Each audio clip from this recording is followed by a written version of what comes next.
Hello dear student, स्वागत है आप सभी का शुभम क्लासेस के इस नए वीडियो में। मैं संजीव सर। स्टूडेंट, आज के इस वीडियो में हम लोग बात करने वाले हैं जो एंग का प्रयोग है उस पर कुछ बेसिक से न्यूमेरिकल हैं जो आपके बोर्ड एग्जाम में ज़्यादातर पूछे जाते हैं। ठीक है, अगर हम बात करें एंग के प्रयोग की तो एंग के प्रयोग में हमने आपको निकलवाया था कि दीप्त अथवा अदीप्त फ्रिंज की केंद्रीय फ्रिंज से दूरी क्या होती है, और उसके साथ साथ ये भी मैंने आपको कैलकुलेट करवाया था दीप्त अथवा अदीप्त फ्रिंज की जो कोणीय चौड़ाई होती है वो क्या होती है। तो यहाँ पे क्वेश्चन उसी पे बेस्ड है, उसी से रिलेटेड क्वेश्चन है, और अगर आप लोगों को फार्मूला याद हो तो बहुत ही बेहतर है। अगर नहीं भी याद होगा तो थोड़ा ध्यान से फोकस करके देखिएगा, सारे न्यूमेरिकल आपको A to Z अच्छी तरीके से समझ में आ जाएंगे। ठीक है, तो अगर हम बात करें इस न्यूमेरिकल की, जरा ध्यान दीजिए इसमें क्या चीज़ गिवन है, क्या चीज़ फाइंड आउट करना है। इस क्वेश्चन का सीधा सीधा मतलब ये है, देखिए क्या लिखा हुआ है कि यंग के द्विरेखा छिद्र, ठीक है, यानी कि द्विझिर्री के प्रयोग में 1.5 अपवर्तनांक वाली एक कांच की एक पतली प्लेट को किसी स्लिट से आने वाले प्रकाश किरण के मार्ग में रख दिया जाता है। केंद्रीय दीप्त फ्रिंज हटकर चौथी फ्रिंज की स्थिति में पहुंच जाती है। यदि प्रयुक्त प्रकाश की तरंगदैर्घ्य, यानी जो इसमें प्रकाश यूज हो रहा है उसकी जो तरंगदैर्घ्य है वो कितनी है, 6000 एंगस्ट्रॉम है, तो प्लेट की मोटाई क्या होगी।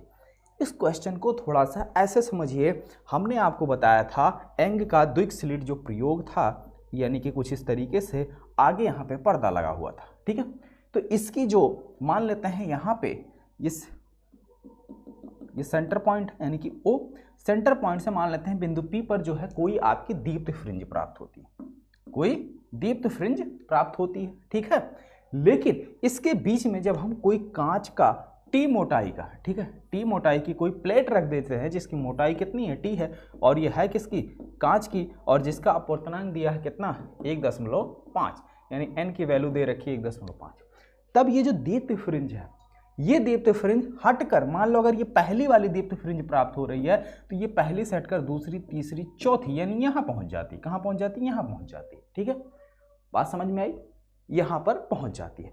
अब हमें निकालना है इस कांच की जो मोटाई होगी वो क्या होगी।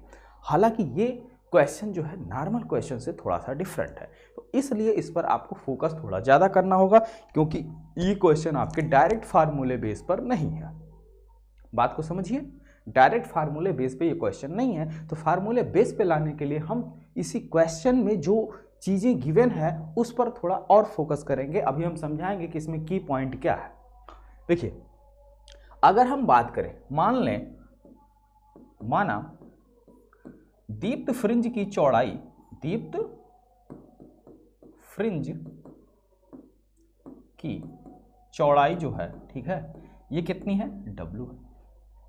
ठीक है, स्लिट की दूरी यानी स्लिटों के बीच की दूरी, अगर देखो स्लिटों के बीच की दूरी वर्ड इस्तेमाल किया जाए तो इसका मतलब क्या है, ये जो स्लिट है हमारे S1 और S2 इनके बीच की दूरी की बात हो रही है। ठीक है, तथा स्लिटों के बीच की दूरी, स्लिटों के बीच की दूरी कितनी है, स्मॉल d है। स्लिट व पर्दों के बीच की दूरी कैपिटल D लिखते हैं। ठीक है, स्लिट व पर्दों के बीच की दूरी, पर्दों के बीच की दूरी इसको किससे लिखते हैं, कैपिटल D से लिखते हैं। किससे, कैपिटल D से डिनोट करते हैं। ठीक है, अब हमें एक चीज और यहाँ पे गिवन है, प्रकाश का तरंगदैर्घ्य कितना दिया हुआ है, यानी कि तरंगदैर्घ्य लैम्डा इक्वल टू कितना दिया हुआ है, तरंगदैर्घ्य लैम्डा इक्वल टू दिया हुआ है 6000 एंगस्ट्रॉम, 6000 एंगस्ट्रॉम ये दे रखा है।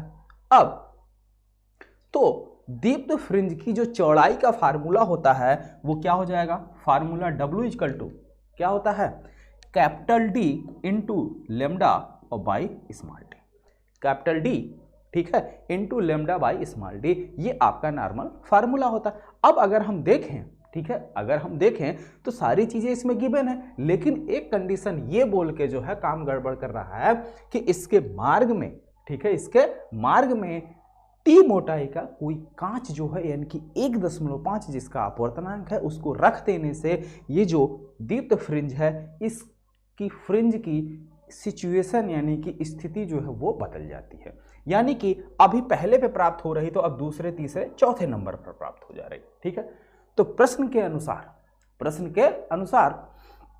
यहां पे एक लाइन लिखेंगे। अरे यार बार बार हमसे ये गलती हो जाती है, बार बार हम सेलेक्ट दबा देते हैं, सब गायब हो जाता है। चलिए कोई बात नहीं है, फिर से लिख दे रहे हैं। ठीक है, तो क्या चीज हमने माना था? माना फ्रिंज की मोटाई या फ्रिंज की चौड़ाई जिसे बोलते हैं वो कितनी थी? W थी। ठीक है, स्लिटों के बीच की दूरी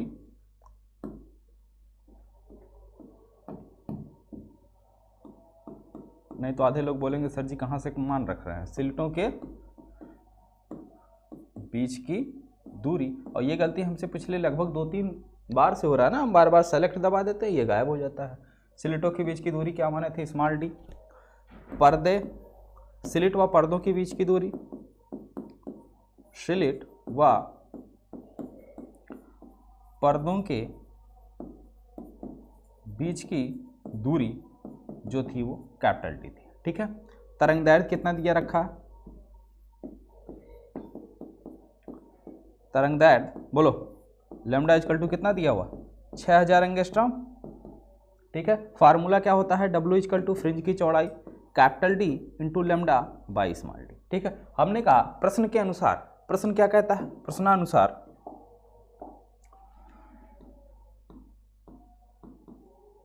प्रश्नानुसार जब प्रकाश के मार्ग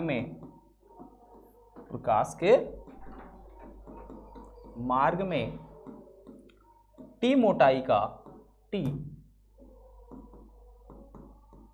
मोटाई का कोई कांच की पट्टी जिसका अपवर्तनांक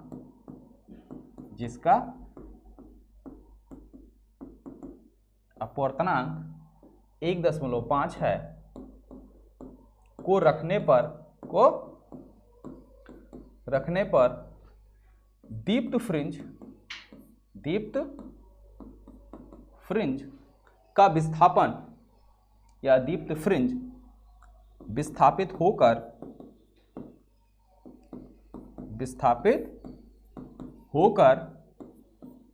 फोर्थ नंबर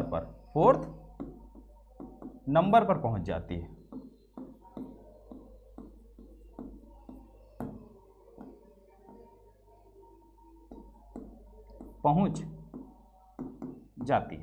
तो यानी कहने का मतलब, तो विस्थापन कितना हो जाएगा? विस्थापन S इक्वल टू कितना हो जाएगा? 4 इंटू कितना? 4 इंटू W। जितना कोणीय फ्रिंज की चौड़ाई पहले थी केंद्र से, अब देखो मिटा दिए फिगर हम, केंद्र से ये पहले नंबर पे था, अब चौथे नंबर पे, तो यानी इसकी मोटाई थोड़ी सी और इंक्रीज हो जाएगी। मोटाई जो है उसकी क्या हो जाएगी? यानी कि इसका जो नंबर है डिस्प्लेसमेंट है, यानी कि जो इसके हम दूरी की बात करें वो क्या हो जाएगा? केंद्र से अगर इसकी दूरी नापें तो 4W हो जाएगा। कितना हो जाएगा? 4W हो जाएगा। केंद्र से, सेंटर से विस्थापन ये कितना हो जाएगा? केंद्र यानी कि O से। पॉइंट आपको याद होना चाहिए, यहाँ O था, यहाँ 1 नंबर 2 3 4 ऐसा था। ठीक है, तो अगर हम सेंटर से देखें तो 4th नंबर पर पहुंच जाएगा, वही चीज लिखा हुआ है। अब यहाँ पे हम क्या करें?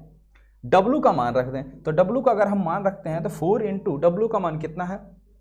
Capital D into lambda by small D, ये हो गया। ठीक है, ये आपका समीकरण नंबर 1 हो गया। बात समझ में आई यहाँ तक? बोलो क्लियर है सबको? ये आपका समीकरण नंबर 1 हो गया। परंतु हम एक चीज ये भी जानते हैं, परंतु जो विस्थापन S होता है किसी भी कांच की पट्टी या कोई भी ऐसे अपवर्तनांक वाला पदार्थ भरने पर जो विस्थापन होता है S इक्वल टू ये होता है capital D by small D into n-1 into T, n-1 into T, जहां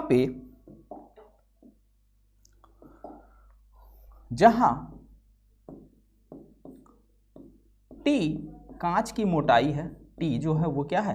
कांच की मोटाई है, N कांच का अपवर्तनांक, N कांच का अपवर्तनांक है। ठीक बात, यहां तक कोई समस्या नहीं, कोई डाउट नहीं ना। अब देखो, अब ये जो है s, ठीक है, ये s दोनों क्या हो जाएंगे, बराबर हो जाएंगे, क्योंकि विस्थापन यही तो हो रहा है s। अब ये हो जाएगा आपका समीकरण नंबर वो 1 था, ये आपका समीकरण नंबर 2 हो गया। तो समीकरण नंबर 1 और 2 से क्या चीजें मिल रही हैं, समीकरण 1 व 2 से, तो 1 और 2 से हमें ये देखने को मिल रहा है कि यानी कि d into n-1 into T बटे small d equal to 4 into capital D into lambda by small d, ठीक है, by small d। Okay, clear है, कोई समस्या नहीं ना, कोई डाउट नहीं, कोई परेशानी नहीं। अब अगर देखा जाए ध्यान से तो क्या हो जाएगा, यहां पे कुछ चीजें कैंसिल आउट होंगी, जैसे कि कैपिटल D से capital D cancel, small d से स्मॉल d कैंसिल। तो यहां से हमें निकालना क्या है, कांच की मोटाई ही तो निकालनी है। देखो मोटाई निकालनी है तो मोटाई यानी कि t का मान निकालना है, और मोटाई हमने मानी क्या है, मानना नहीं है, तो यहाँ आप लिख भी सकते हैं माना कांच की जो मोटाई है वो t है। तो यहाँ से t बराबर क्या हो जाएगा, ये इंप्लाइज करेगा t इक्वल टू, यहाँ बचा केवल आपके पास लेमडा, और यहाँ से आ गया n-1, ठीक है, क्लियर बात। और एक सेकंड, और ऊपर है आपका 4, ठीक है, 4 लेमडा अपान n-1, यही जो है हमारे पास बचा। उधर नोट हो गया है, नोट हो गया हो तो हम मिटा दें, ठीक है, या आप लोग स्क्रीनशॉट ले लीजिए। स्क्रीन पूरा दिख रहा है या नहीं, एक सेकंड हम चेक कर लेते हैं भाई, स्क्रीन आपको पूरा दिखाई दे रहा है या नहीं। नहीं, स्क्रीन पूरा दिख रहा है, ठीक है, कोई दिक्कत नहीं है। तो इधर आप लोगों का नोट हो गया हो तो इसको हम मिटाते हैं।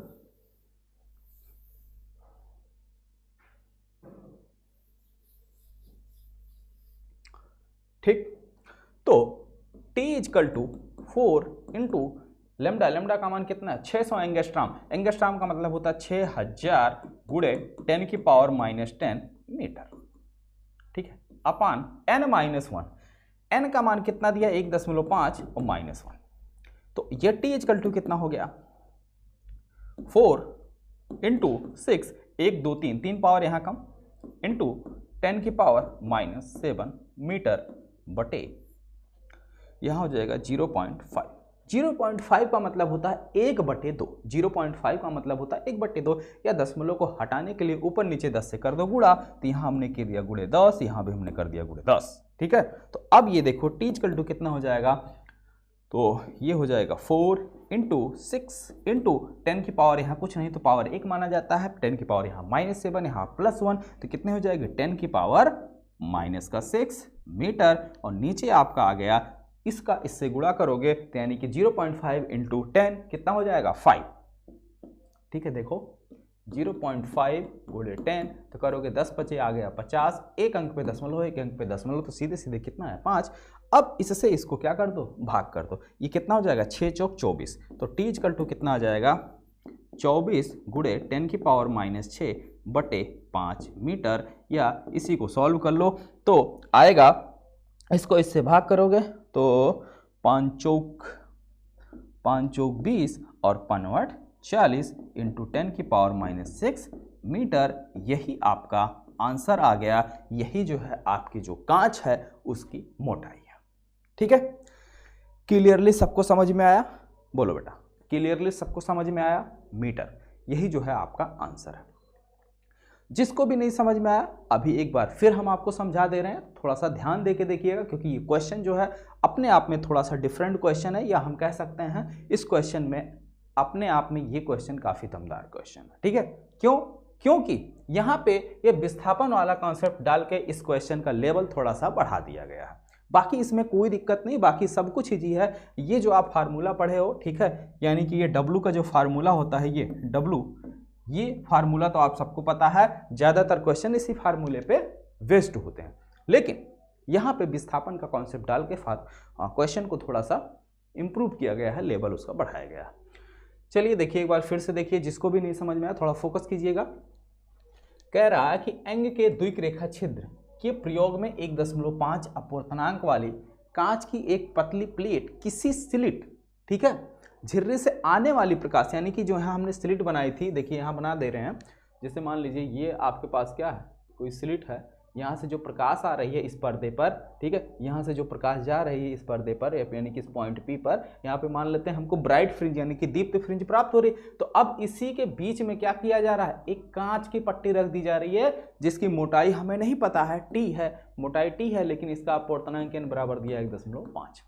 तो ऐसी कंडीशन में ये जो दीप्त फ्रिंज थी, मान लो पहले अगर यहाँ प्राप्त हो रही है इस पॉइंट पे 1 पे, तो अब ये 4th नंबर पर डिस्प्लेसमेंट हो जाती है। कहाँ पहुंच जाती है, 4th नंबर पर विस्थापित हो जाती है। ठीक है, तो अगर हम देखें सेंटर से, ठीक है, ये आपका सेंटर वो है, ये पहले नंबर पे, तो विस्थापन पहले नंबर पे, तो ये जो दीप्त फ्रिंज पहले नंबर पे है, तो इसकी मोटाई क्या हो जाएगी, मोटाई W इक्वल टू क्या फार्मूला होता है, capital D into lambda by small d, ये फार्मूला होता है। लेकिन विस्थापन के बाद ये सीधे सीधे कहाँ पहुंच जा रही, 4थे नंबर पर, तो यानी कि सेंटर से यहाँ तक की जो दूरी कितनी हो जाएगी, ये 4 इंटू डब्लू हो जाएगी कि नहीं, 4 इंटू डब्लू। तो S इक्वल टू वही चीज़ लिखा गया है 4 इंटू डब्लू, लेकिन विस्थापन का जो फार्मूला होता है वो ये होता है, S इक्वल टू क्या होता है, अगर कोई भी अपवर्तनांक की पट्टी रखी जाए, हालांकि इसका प्रूफ जो है आप लोगों ने पढ़ा नहीं है और ये सिलेबस में इसका प्रूफ उतना गिवन भी नहीं है, यहाँ हमें सिर्फ इसके फार्मूले से मतलब है। तो फार्मूला आप लोग नोट कर लीजिए, कॉपी में स्टार पॉइंट बना के इसके आप लोग नोट कर लीजिए, जहाँ एंग का प्रयोग लिखे हैं वहीं पे नोट पॉइंट लिखिए। यदि एंग के द्विक रेखा छिद्र के प्रयोग में, ठीक है, प्रयोग में n अपवर्तनांक वाली कोई कांच की पट्टी रख दी जाती है जिसकी मोटाई T है, तो फ्रिंज की यानी दीप्त फ्रिंज का केंद्र से विस्थापन बराबर क्या हो जाएगा, ठीक है, विस्थापन का ये फार्मूला, ठीक है, विस्थापन का ये फार्मूला हो जाएगा, इसको नोट कर लीजिए। बस अब सारी चीज़ें रख दी गई हैं, उसके बाद जो है वैल्यू पुट किया गया, उसके बाद सॉल्व कर लिया गया, उसके बाद आपका आंसर आ गया यहाँ पे, ये आपका आंसर है। आई थिंक अब सभी बच्चों का क्लियर हो गया होगा। ओके, चलिए आगे बढ़ते हैं नेक्स्ट क्वेश्चन पे, देखते हैं अगला क्वेश्चन देखते हैं कि जो पूछ रहा है क्वेश्चन ये है कि तरंगदैर्घ्य यानी कि 5200 एंगस्ट्रॉम के लिए पर्दे पर केंद्रीय फ्रिंज से द्वितीयक अदीप्त फ्रिंज की दूरी। तो आपको याद होगा कल के वीडियो में जब हमने आपको डेरिवेशन करवाया था यंग के प्रयोग में कि केंद्र से, ठीक है, यानी कि केंद्रीय फ्रिंज से दीप्त अथवा अदीप्त फ्रिंज की दूरी। तो अगर हम बात करें यहाँ पे दीप्त फ्रिंज की दूरी और अदीप्त फ्रिंज की दूरी का एक फार्मूला मैंने आपको बताया था कि अगर आपसे पूछता है केंद्र से, ठीक है, यानी कि केंद्रीय फ्रिंज से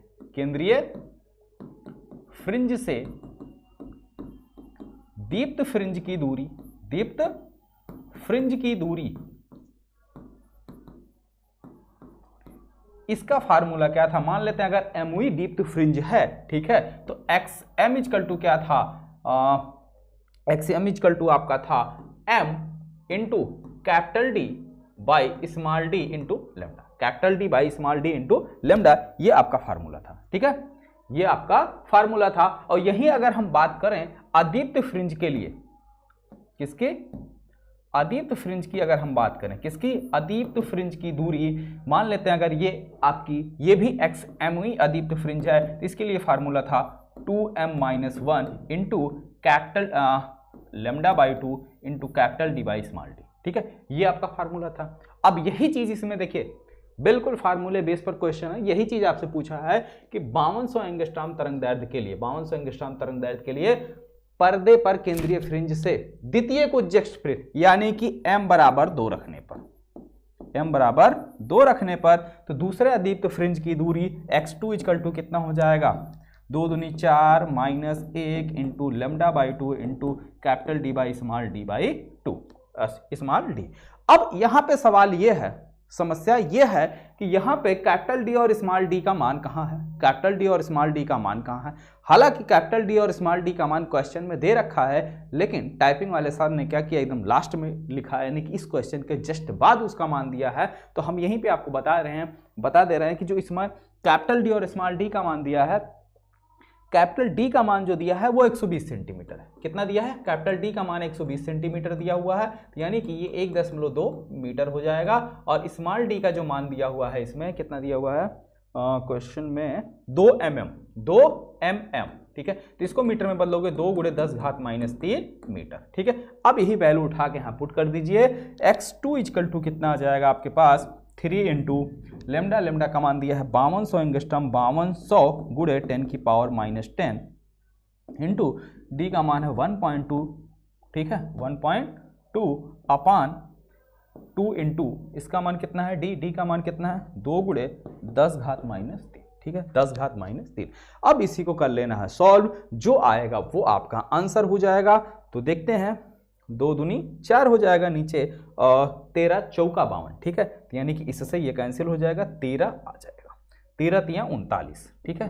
39 तो यहाँ क्या बच रहा है इंटू 1.2, 1 2 0 यहाँ, तो 2 पावर इसकी कम करेगी और ये पावर -3 ऊपर जाएगा +3, तो यहाँ पे +2 और यहाँ पे +3, तो कितने हो गए +5, और इसमें -10 + 5 कितना हो जाएगा -5 इंटू 10⁻⁻5। अब इसी को सॉल्व कर लेना है, यही आपकी आंसर है, दूरी है तो यानी कि मीटर इसका आंसर होगा। सॉल्व करिए, देखिए कितना था 12 9 108, ठीक है, 12 9 108 हासिल 10, 12 3 36, 36 10 46, एक अंक पे दशमलव, एक अंक पे दशमलव गुणे 10⁻⁻5, या इसको और सॉल्व कर लो 4.68 इंटू 10⁻⁻4 मीटर, खटाक आंसर, ठीक है। यही जो है आपका आंसर है। तो सभी को समझ में आया या कोई स्टूडेंट ऐसा है जिसे नहीं समझ में आया, जल्दी बताओ। सबको समझ में आ गया A to Z, ठीक है। चलिए आगे बढ़ते हैं, इसी के सेकंड पार्ट यानी कि इसमें एक क्वेश्चन और है पार्ट 2 करके, उसको देखते हैं। उससे पहले कुछ जरूरी और इंपॉर्टेंट चीजें हैं, उसको भी आप लोग जो है साथ में देखते चलिए। कहाँ गया भाई,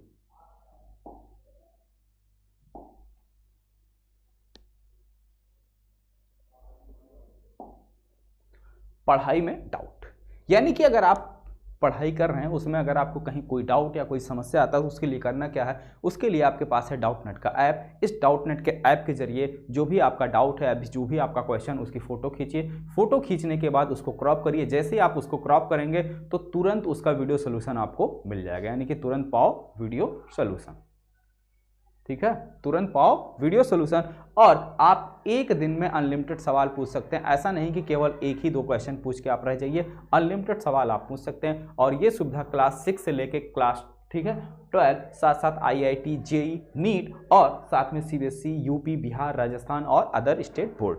अगर आप फिजिक्स केमिस्ट्री मैथ बायो या साइंस किसी भी सब्जेक्ट का कोई भी क्वेश्चन है तो आप इससे जो है डाउटनेट के ऐप के जरिए पूछ सकते हैं। डाउटनेट ऐप पे आपको मिलती हैं ऑनलाइन क्लासेस, जो कि क्लास 9 to 12, साथ साथ IIT JEE और नीट की।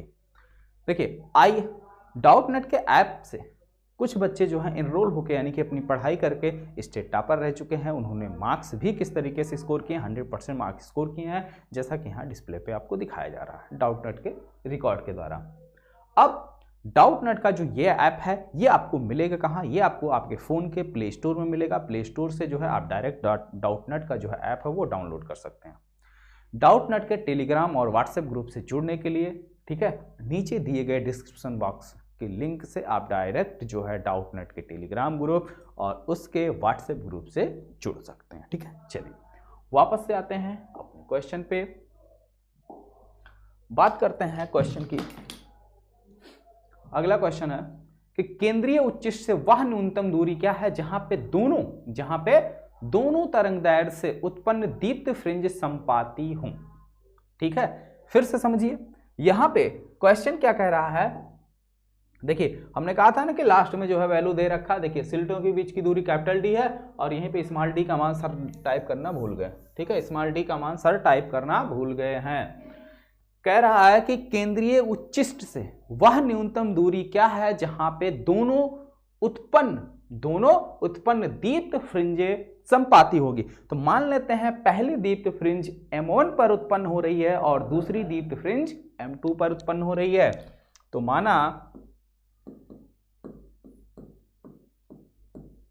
पहली दीप्त fringe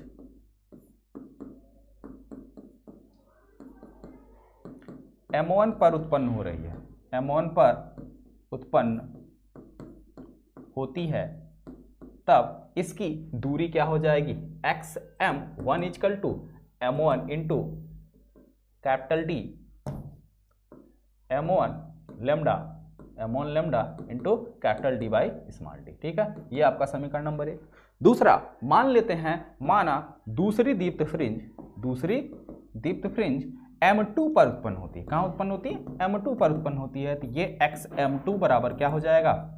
m2 lambda capital D by small D. ठीक है, ये हो जाएगा आपका समीकरण नंबर 2। अब यही चीज आपसे पूछ रहा है, क्या पूछ रहा है कि दोनों ये जो दीप्त फ्रिंज हैं ये क्या हो जाएंगी। अब समस्या यह है कि जो पहली दीप्त फ्रिंज है, यहाँ पे क्वेश्चन आई थिंक कुछ इनकम्प्लीट टाइप का लग रहा है हमको। एक सेकंड, जस्ट 1 मिनट, हम देख लेते हैं। जहां पर दोनों, हाँ कंप्लीट है, हम ध्यान नहीं दिए, जहां पर दोनों तरंग दैर्ध्य से, यानी मान लेते हैं अगर पहली वाली तरंग दैर्ध्य उसके लिए λ1, दूसरी तरंग दैर्ध्य λ2। ठीक है, अब प्रश्नानुसार यदि ये दोनों दीप्त फ्रिंजें समपाती होती हैं तो xm1 बराबर xm2। कहने का मतलब यह है, अगर मान लेते हैं पहली तरंग दैर्ध्य जो थी आपकी, पहली तरंग दैर्ध्य कितनी थी? 5200 एंगस्ट्रॉम। दूसरी तरंग दैर्ध्य थी आपकी 6000 एंगस्ट्रॉम। ठीक है, तो ये जो आपका सेंटर पॉइंट वो है, यहां से मान लेते हैं xm1 पर जो है पहली दीप्त फ्रिंज मिल रही है, ये पहले तरंग दैर्ध्य के लिए λ1 के लिए। लेकिन जो दूसरी तरंग दैर्ध्य है, ठीक है, जो दूसरी तरंग दैर्ध्य है वो भी यहीं पे मिल रही है। कहां मिल रही है? यहीं पे मिल रही है, यानी कि किस पॉइंट पर? इसी पॉइंट पर मिल रही है xm2, ये λ2 तरंग दैर्ध्य के लिए। और ये संपाती होने का मतलब एक ही बिंदु पर दोनों मिल रही है। तो जब एक ही बिंदु पर दोनों मिलेंगी तो यानी कि सेंटर से अगर हम xm1 की देखें दूरी, तो उतनी ही दूरी xm2 ही भी होगा, तभी संपाती होंगे, यानी एक बिंदु पर तभी लाई करेंगे, अदरवाइज नहीं। बात समझिए। तो अगर ये संपाती हैं तो यानी कि xm1 और xm2, ठीक है, ये जो मान दिया हुआ, ये दोनों क्या होंगे? बराबर होंगे। xm1 बराबर xm2। चलिए मान रख दीजिए, xm1 का मान m1 λ1 D by small D equal to m2 λ2 by small D into capital D. इससे कैपिटल डी से कैपिटल डी, स्मॉल डी से स्मॉल डी कैंसिल हो गया। तो m1 बटे m2 बराबर λ2 बटे λ1। और λ2 और λ1 का मान कितना दिया हुआ है? λ1 का मान दिया हुआ है शायद 5200 एंगस्ट्रॉम, यही है ना, और λ2 का मान है 6500 एंगस्ट्रॉम। ठीक है, तो ये दे देगा आपको m1 बटे m2 बराबर 5200 एंगस्ट्रॉम बटे 6500 एंगस्ट्रॉम। ठीक है, ये 2 जीरो कैंसिल हो गया, ये आ गया 52 बटे 65। ये किसी चीज से कटेगा? 5 से कटेगा? नहीं कटेगा। ठीक है, 17 × 5 = 65, 17 चौका 17 17 34, नहीं हो पाएगा, 17 3 51 होता है। ठीक है, तो और किसी चीज से कटेगा? 13 चौका 52, 13 × 5 = 65। ठीक है, 13 से कट जाएगा, 13 चौका 52, 13 × 5 = 65। तो यानी कि m1 अपान m2, यानी कि m1 व m2 का जो मान आया वो कितना आ गया? m1 बटे m2 बराबर आ गया 4/5 आ गया।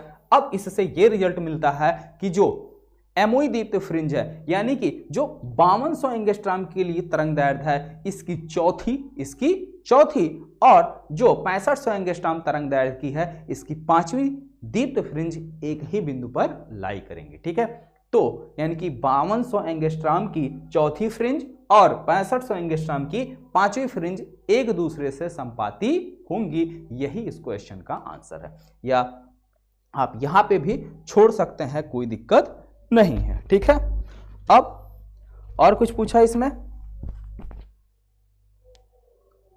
स्लिटों के बीच को जो संपाती होगी, हाँ, ये आपसे दूरी भी पूछ रहा है कि वो न्यूनतम दूरी क्या होगी, यानी कि केंद्र से ये कौन दूरी, यानी कि यहाँ पे x का मान भी आपसे पूछा, तो x के मान के लिए आप क्या करेंगे? कोई भी किसी में भी वैल्यू रखिए, x का मान निकाल लीजिए, ये इसी में निकाल लीजिए।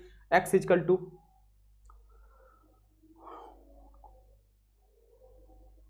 m1 इक्वल टू m1 का मान कितना? 4 गुणे λ1 का मान है 5200 गुणे कैपिटल डी का मान 5200 एंगस्ट्रॉम गुणे 10⁻⁻10 इंटू डी कैपिटल डी का मान है 1.2 अपान स्मॉल डी का मान क्या कितना कितना कितना कितना दिया था भाई स्मॉल डी का मान, स्मॉल डी इक्वल टू था आपका कितना था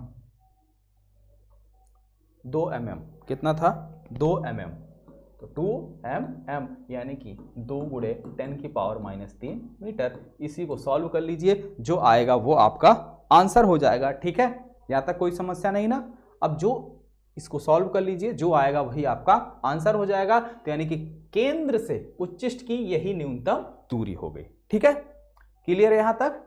तो आज के लिए सिर्फ इतना ही। अगर कोई डाउट हो तो नीचे कमेंट बॉक्स में आप कमेंट करके पूछ सकते हैं। Okay, thank you.